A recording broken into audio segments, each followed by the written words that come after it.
ating mga bunso. Meron tayong pupuntahan ngayon.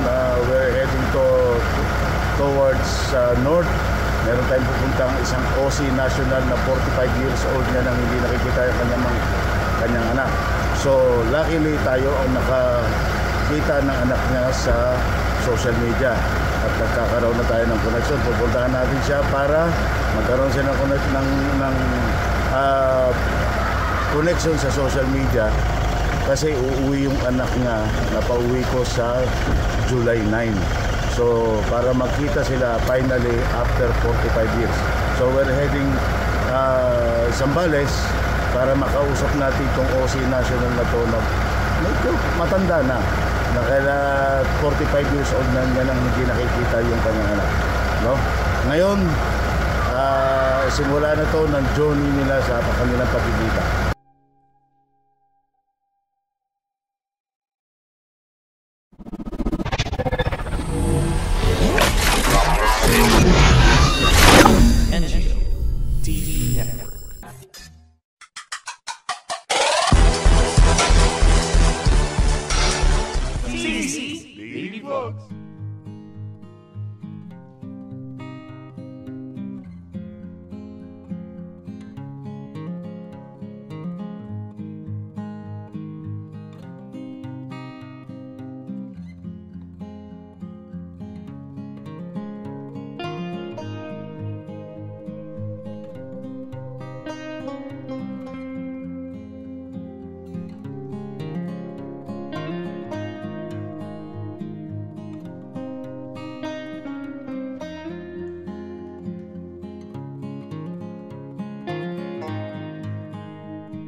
Ay, magandang afternoon mga kuya, mga ating mga bunso.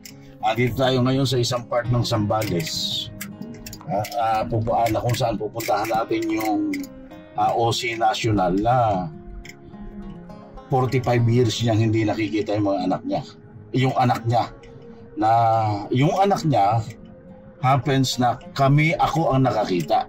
Kami ng kapatid ko na nasa Japan. Ngayon, napag-connect namin sila. Ngayon yung anak niya yung anak niyang lalaki na nasa Japan uuwi dito ngayon sa July 7 para magkita sila ng tatay niya kasi 45 years silang hindi nakikita. So ngayon pupuntahan natin si Mark, interview natin ng konti para pag-uusapin natin sila ng kanyang anak na nasa Japan ngayon.